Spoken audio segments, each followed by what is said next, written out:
दूसरा विश्व युद्ध मानवता पर एक ऐसा धब्बा है जो हमेशा बना रहेगा। माना जाता है कि दूसरे विश्व युद्ध ने करीब 1 करोड़ 20 लाख लोगों की जान ली थी। 200 से अधिक राजनीतिक बंदियों को जलाकर मार डाला गया। It is not about who did it. We as human beings, that's what we do. बात यह नहीं है कि ये किसने किया।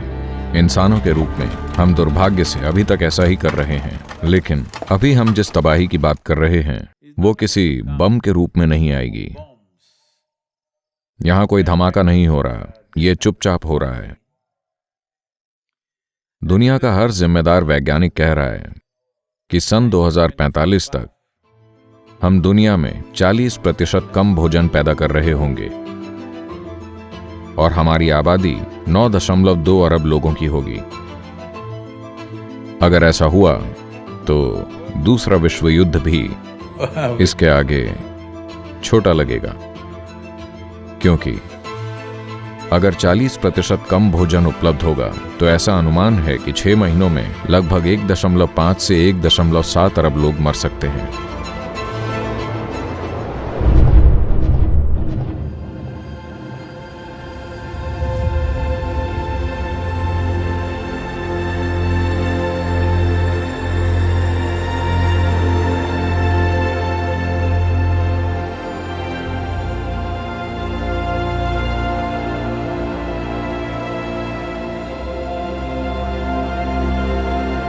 जलवायु परिवर्तन, खाद्य सुरक्षा, पोषण सुरक्षा, पानी की क्वालिटी, पानी का लगातार उपलब्ध होना, जैव विविधता, भूमि हड़पना, राजनीतिक स्थिरता,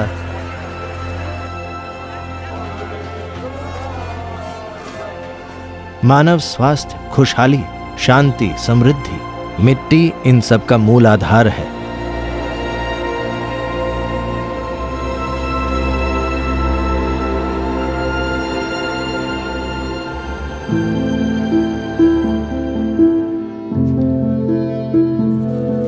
मिट्टी वो बुनियादी चीज है जिस पर धरती का हर प्राणी निर्भर करता है। इंसानों द्वारा खाए जाने वाले भोजन का 95% हिस्सा मिट्टी से आता है। मानव और पशुओं की सभी एंटीबायोटिक दवाओं में से करीब 95% मिट्टी से आती हैं। तो मिट्टी और जीवन एक साथ विकसित हुए हैं। जीवन के बिना मिट्टी नहीं हो सकती और मिट्टी के बिना जीवन नहीं हो सकता।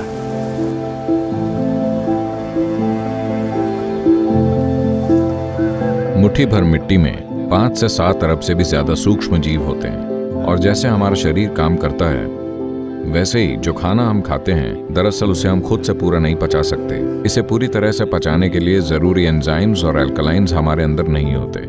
हमारी आंत के सूक्ष्म जीवाणुओं या माइक्रोब्स के कारण ही हम भोजन को पचा पाते हैं। यही बात सभी पौधों और पेड़ों के लिए भी सच है।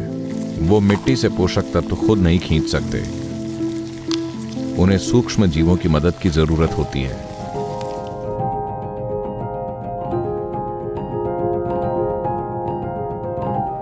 अच्छे बैक्टीरिया, अच्छे फंगस, प्रोटोजोआ, नीमेटोज, माइक्रोआर्थ्रोपोड्स, केंचुए, एंकीट्रेट्स, ये सभी जीव एक अच्छी स्वस्थ मिट्टी के लिए जरूरी हैं, ताकि आपके पौधे को हर वो चीज संतुलन में मिले जिसकी उसे हर दिन हर सेकंड जरूरत होती है।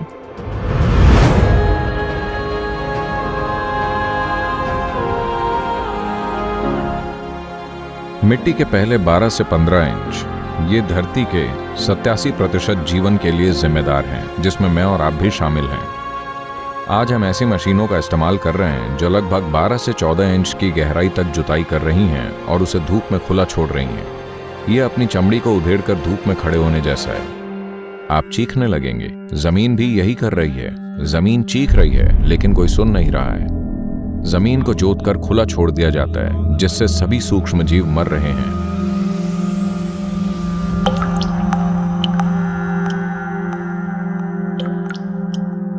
देखिए, अभी यहाँ के सूक्ष्म जीव, इनका भोजन सिर्फ एक ही चीज है, जैविक सामग्री। जैविक सामग्री कहाँ से आएगी? यहाँ आप इन सभी गिरे हुए सूखे पत्तों को देख रहे हैं। हम न तो उन्हें उठाएंगे और न ही झाड़ू लगाकर दूर करेंगे, हम इन्हें ऐसे ही छोड़ देते हैं। ये मिट्टी का हिस्सा बन जाएंगे। सिर्फ पेड़ों का हरा कचरा, चाहे वो घास हो या झाड़ियां, जो भी, या जानवरों के मलमूत्र ही मिट्टी में जैविक सामग्री डाल सकते हैं।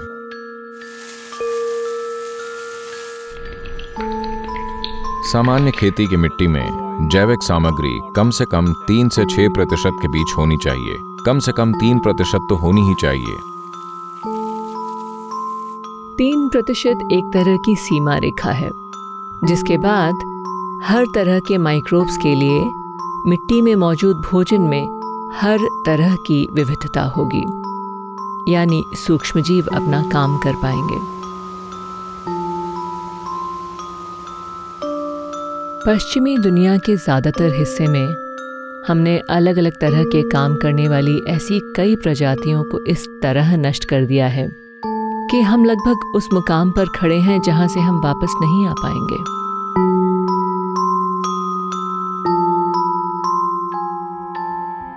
भारत की 62% से अधिक मिट्टी में जैविक सामग्री 0.5% से भी कम है।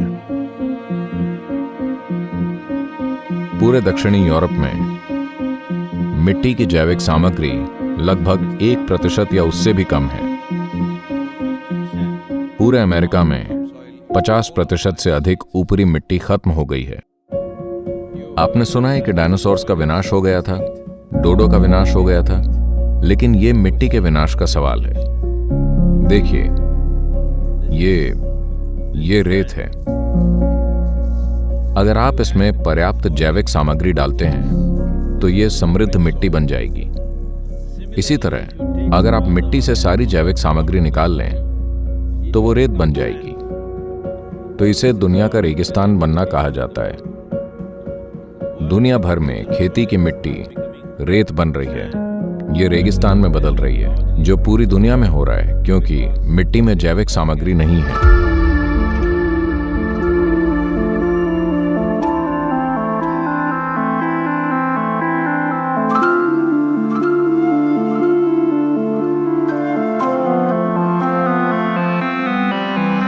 अभी हम जिस मिट्टी का उपयोग कर रहे हैं वो हमारी पीढ़ी की मिट्टी नहीं है। हम उस बच्चे की मिट्टी का उपयोग कर रहे हैं जो अभी पैदा भी नहीं हुआ है। हमें ऐसा करने का कोई हक नहीं है क्योंकि मिट्टी हमारी संपत्ति नहीं है। ये एक विरासत है जो हमें मिली है और जीवित मिट्टी की ये विरासत हमें छोड़कर जानी चाहिए, क्योंकि जब मिट्टी में समृद्धि नहीं होगी तो जीवन में समृद्धि का कोई रास्ता नहीं होगा।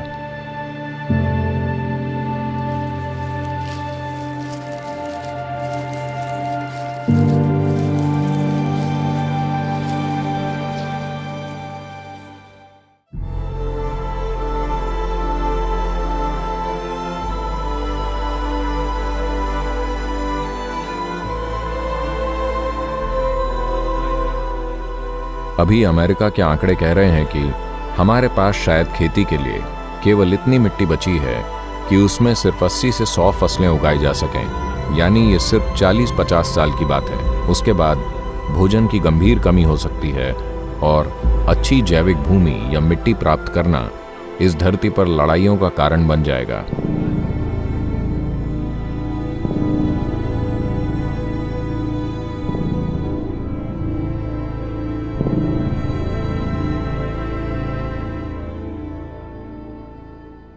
लोग सामूहिक विनाश के हथियारों, परमाणु बम और मिसाइल और दूसरी चीजों की बात करते हैं। हाँ, हिरोशिमा और नागासाकी में जो हुआ था उसे माफ नहीं किया जा सकता।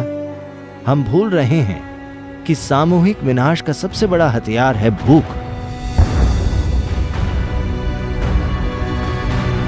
कुपोषण, गरीबी, स्वस्थ पर्यावरण की कमी। आज भी दुनिया में हर मिनट 16 से 17 मौतें भूख से होती हैं। दोस्तों, ये एक सामूहिक विनाश का हथियार है।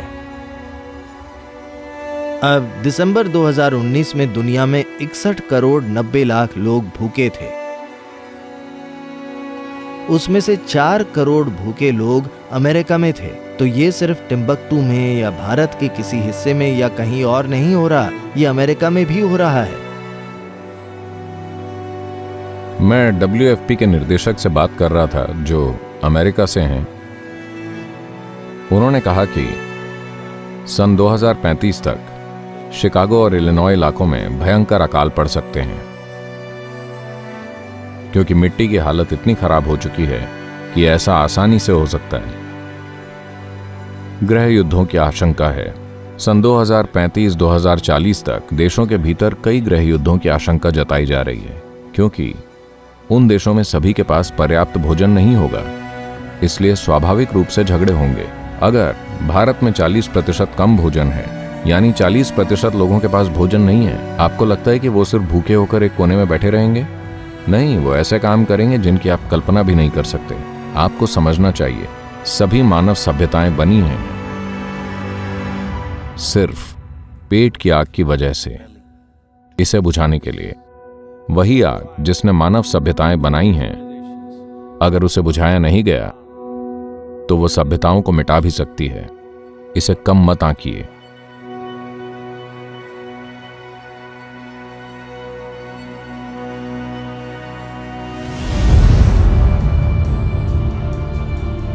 सन 1990 के बाद से अफ्रीका में लगभग 30 युद्ध हो चुके हैं। इनमें से 27 युद्ध उपजाऊ मिट्टी हासिल करने के लिए लड़े गए थे। विश्व की महान क्रांतियां 1917 की रूसी बोल्शेविक क्रांति मूल रूप से रोटी के लिए हुई थी। उनका नारा भी यही था, शांति, भूमि और रोटी। यही रूसी क्रांति का नारा था। फ्रांस में भोजन की कमी ही फ्रांसीसी क्रांति का मुख्य कारण थी। चीन में जो हुआ तथाकथित सांस्कृतिक क्रांति, वो पूरे देश में बार बार हो रहे अकालों के कारण हुई थी। और जब सड़क में रोटी नहीं मिलती तो लोगों को भड़काना बहुत आसान होता है। अगर आप शांति चाहते हैं तो सभी के पास ब्रेड होनी चाहिए, रोटी, भोजन। अगर भोजन नहीं है तो शांति भी नहीं होगी। बात इतनी सरल है।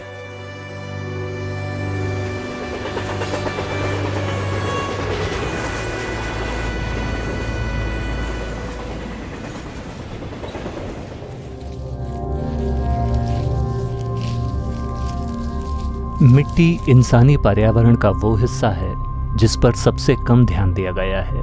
मिट्टी के खराब होने का मतलब है पैदा होने वाले भोजन को आज के लिए और हमेशा के लिए खराब और बर्बाद होने देना। इंसानों को दूसरे जानवरों की तरह ही काफी जटिल आहार और कई पोषक तत्वों की जरूरत होती है, और ये पोषक तत्व हम अपने भोजन के माध्यम से प्राप्त करते हैं, और वो मूल रूप से मिट्टी पर निर्भर है। ऐसी मिट्टी जो पोषक तत्वों और मिनरल्स से भरपूर है, ये स्वस्थ आहार की एक ज़रूरी शर्त है।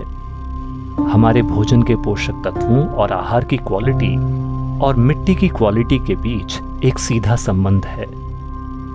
तो कई लोग इसे अच्छे से समझ नहीं पाए हैं। आपको मिट्टी में पोषक तत्व डालने होंगे, नाइट्रोजन, पोटेशियम, सूक्ष्म पोषक तत्व, कैल्शियम, मैग्नीशियम, जैविक सामग्री, ऐसी चीजें जो मिनरल से भरपूर हैं। इसे किसी न किसी रूप में मिट्टी में वापस डालना ही होगा, तभी मिट्टी उपजाऊ होगी। मिट्टी भूसा, अनाज और जड़ें पैदा करती है। मेरा मानना है कि अगर लोग अनाज ले लें और जड़ों और भूसे को मिट्टी में वापस डाल दें ताकि मिट्टी को उत्पादन का अपना हिस्सा मिल सके, तो यह अच्छा होगा। अगर आप भूसा निकाल लेते हैं तो मिट्टी को कुछ नहीं मिलता, तो लगातार मिट्टी की क्वालिटी खराब हो रही है, उसके जरूरी तत्व खत्म हो रहे हैं। इसी को मिट्टी की सेहत खराब होना कहते हैं। और जब मिट्टी की सेहत खराब होती है तो उस पर रहने वाले लोग भी ज्यादा से ज्यादा दुख पाते हैं। अमेरिका में मिट्टी की क्वालिटी खराब होने के कारण विटामिन ए में 21% की गिरावट आई है। सभी फलों, सब्जियों और उन सभी दूसरी चीजों में जिन्हें आप खाते हैं विटामिन सी में 30% की गिरावट, लोहे के स्तर में 37% की गिरावट, कैल्शियम के स्तर में 27% की गिरावट। जिन चीजों को आज आप सेहतमंद मानते हैं, सलाद और वैसी चीजें, 20वीं शताब्दी के शुरुआत में उनमें जितने पोषक तत्व थे और आज उनमें जो बचा है वो सिर्फ 10% है। 20वीं सदी की शुरुआत की तुलना में ये 90% कम है।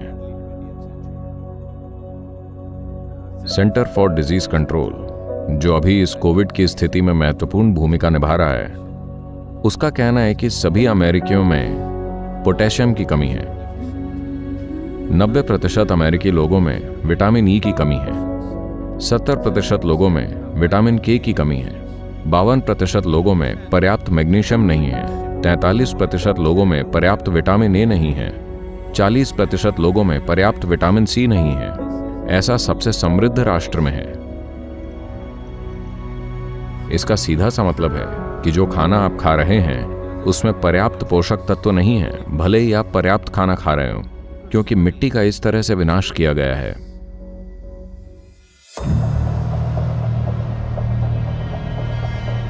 एक गंभीर समस्या जिसका दुनिया अभी सामना कर रही है वो ये है कि सन 2030 तक 1.6 अरब लोगों के पलायन की आशंका है।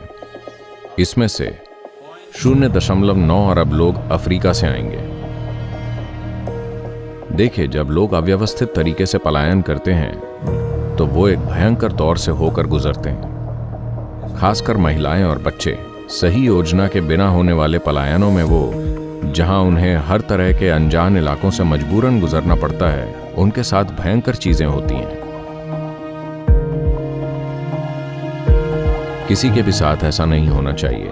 सभी युवतियां 14 से 18 साल की उम्र के बीच की युवतियों का बहुत ज्यादा शोषण किया जा रहा है। ऐसा अनुमान लगाया जा रहा है कि भारत में अगले 8 से 10 सालों में लगभग 22 करोड़ लोग शहरों में चले जाएंगे। मुझे बताइए, क्या आपके शहर में इतनी जगह है कि उसमें और 2-3 करोड़ लोग आ जाएं? ऐसा पूरी दुनिया में बड़े पैमाने पर होगा।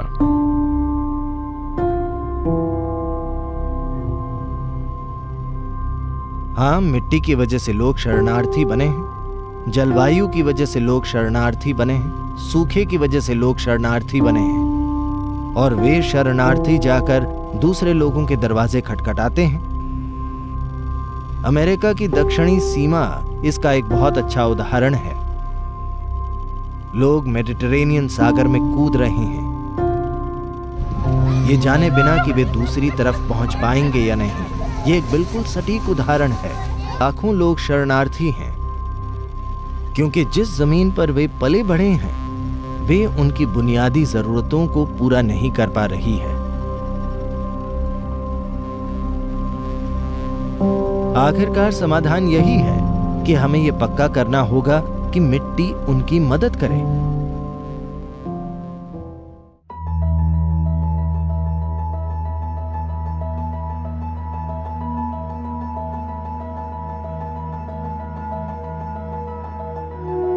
मिट्टी की क्वालिटी खराब होने और दुनिया के मुद्दों में बहुत मजबूत संबंध है। उदाहरण के लिए जलवायु परिवर्तन। तो वर्तमान सभ्यता को मैं कार्बन सभ्यता कहता हूं। हम जो कुछ भी करते हैं वो कार्बन पर आधारित है, फॉसिल ईंधनों के कार्बन पर, और इसलिए हमने न केवल फॉसिल ईंधनों को बल्कि मिट्टी के कार्बन को भी कम किया है। कार्बन की सबसे ज्यादा मात्रा हमेशा मिट्टी में होती थी, पर अब इसका ज्यादातर हिस्सा वातावरण में है, जहां उसे नहीं होना चाहिए। अगर यह वातावरण में मिल जाता है तो जैसा कि आपने ग्लोबल वार्मिंग और जलवायु परिवर्तन के बारे में सुना है, वो सभी प्रभाव होते हैं, पर इसका लगभग 40% बस इसलिए हो रहा है क्योंकि मिट्टी को खुला छोड़ दिया जाता है। इसमें सबसे बड़ा योगदान है खेती की जमीन या खुली छोड़ दी गई जमीन। वही मिट्टी जो वातावरण से कार्बन डाइऑक्साइड और मीथेन सोख लेती थी, अब वो उसमें कार्बन छोड़ रही है, सिर्फ इसलिए कि हम मिट्टी को खुला छोड़ रहे हैं और उसमें कोई जीवन या सूक्ष्म जीवों की गतिविधि नहीं है।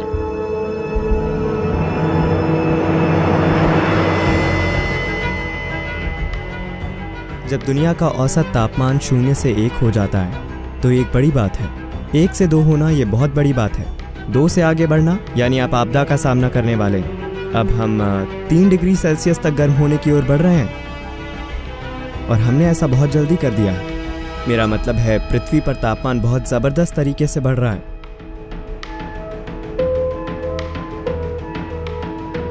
मुझे लगता है कि हम पौधों के माध्यम से वातावरण से कार्बन डाइऑक्साइड ले सकते हैं और इसे वापस मिट्टी में डाल सकते हैं। तब हम वातावरण से कार्बन को कम करके ग्लोबल वार्मिंग को एक कम गंभीर समस्या बना पाएंगे।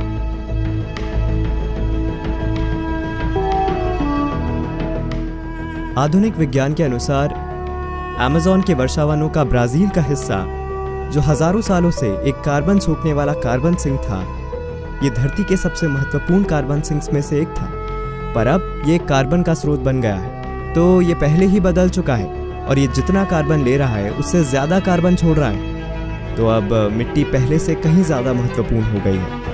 ये हमारे अस्तित्व का सवाल बन चुकी है।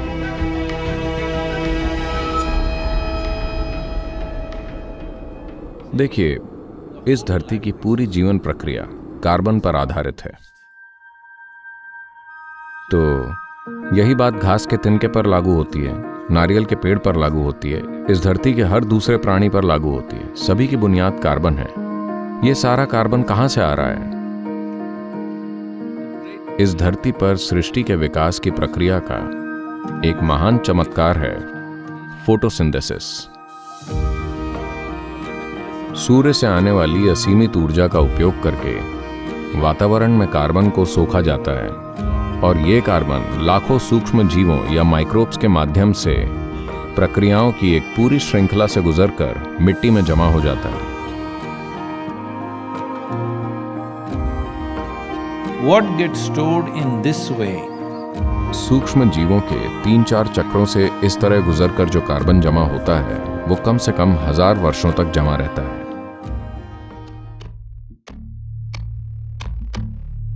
हम बदलाव लाने वाली एक भूवैज्ञानिक शक्ति बन गए हैं। हम एक ऐसा खतरा है जो न सिर्फ अपने आसपास के पर्यावरण तंत्र और रहन सहन को अस्थिर कर रहा है, बल्कि पूरी धरती को अस्थिर कर रहा है।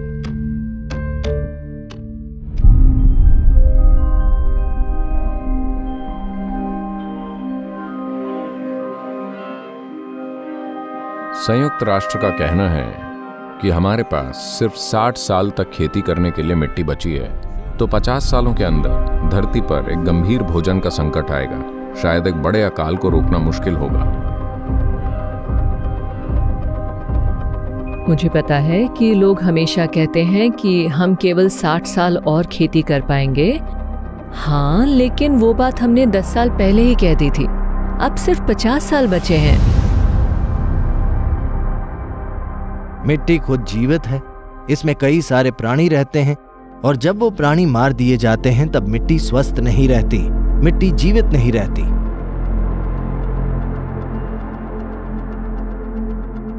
मिट्टी पर्यावरण के तंत्र को सेवाएं नहीं दे पाती। जब मिट्टी मरती है तो उसके साथ सब कुछ मर जाता है, हम भी।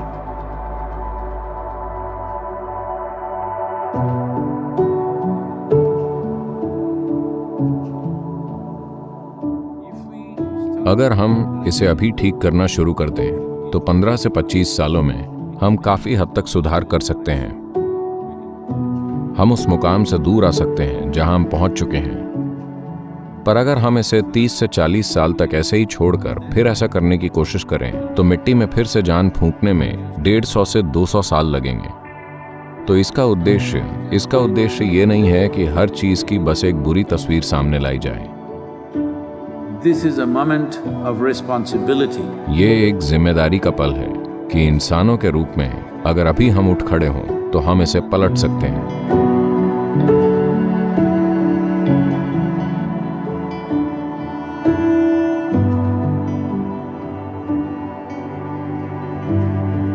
मिट्टी शरीर की संरचना और इंसानी जीवन का आधार है, पर हमें यह भी पता है कि हम इंसानों का पेट भरने के लिए प्रकृति को नष्ट नहीं कर सकते, क्योंकि इससे धरती की स्थिरता को खतरा होगा और धरती ही इंसानों और सभी प्रजातियों के जीवन की बुनियाद है।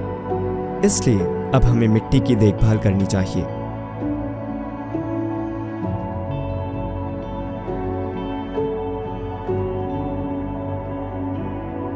जहाँ तक मिट्टी की खराब होती क्वालिटी की बात है, तो कुछ करने के मुकाबले कुछ न करना हमें कहीं ज़्यादा महंगा पड़ेगा।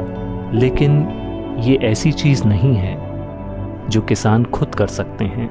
इसके लिए अगर वैश्विक नहीं तो एक बड़ी क्षेत्रीय पहल होनी चाहिए।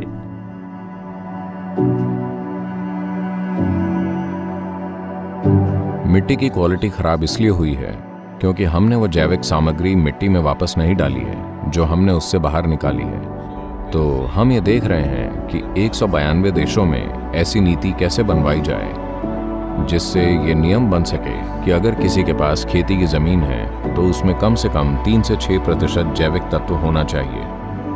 कानूनन, शुरुआत में सिफारिश से, फिर प्रोत्साहन से और फिर कानून से, जरूरी कानून से ऐसा होना ही चाहिए। अगर ऐसा कानून नहीं होगा तो हम नहीं जानते कि लोग कल क्या करेंगे। हमने यही किया है ना? पिछली पीढ़ी से इस पीढ़ी तक एक पीढ़ी में ही हमने इसे बर्बाद कर दिया है क्योंकि कोई कानून नहीं था। अगर ऐसा कानून होता कि मिट्टी में कम से कम इतना जैविक तत्व होना चाहिए तो हमने उसे वैसा ही रखा होता। तो सबसे पहली और महत्वपूर्ण बात है कानून बनाना। कानून लाने के लिए किस चीज की जरूरत है? देखिए, ये लोकतंत्र है, यानी लोग ही ताकत हैं, ये जनता की शक्ति है, इसका यही अर्थ है। तो अभी आपके हाथ में 2 बहुत शक्तिशाली चीजें हैं। एक है आपका वोट और दूसरा आपका माइक्रोफोन, हेलो, यानी आपकी आवाज। तो ये महत्वपूर्ण है कि दुनिया के लोगों को ये कहना होगा कि हम लंबे समय के समाधान के लिए तैयार हैं, हम लंबे समय के कमिटमेंट के लिए तैयार हैं, हम एक लंबी मेहनत के लिए तैयार हैं, हम आने वाली पीढ़ियों की खुशहाली के लिए कीमत चुकाने को तैयार हैं। इसीलिए इस मिट्टी बचाओ अभियान का उद्देश्य कार्रवाई नहीं है, बल्कि इसका उद्देश्य है नीति में बदलाव लाना।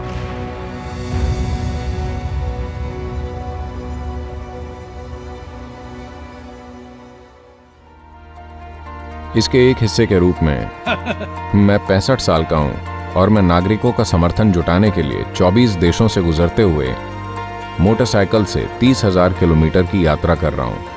हम कोशिश कर रहे हैं कि इन 100 दिनों में करीब 3 से 3.5 अरब लोग मिट्टी के बारे में बात करें। 21 मार्च से लेकर 100 दिन तक हम चाहते हैं कि पूरी दुनिया मिट्टी के बारे में बात करे। UNCCD इसमें हमारे भागीदार हैं। हमने वर्ल्ड फूड प्रोग्राम के साथ भी कुछ साइन किया है और FAO और दूसरे संगठनों के वैज्ञानिक हमारे साथ काम कर रहे हैं। वर्ल्ड इकोनॉमिक फोरम भी बिल्कुल हमारे साथ है। इसमें ज़्यादातर सरकारें शामिल हो गई हैं। राज्यों के प्रमुख इस रैली को हरी झंडी दिखाएंगे।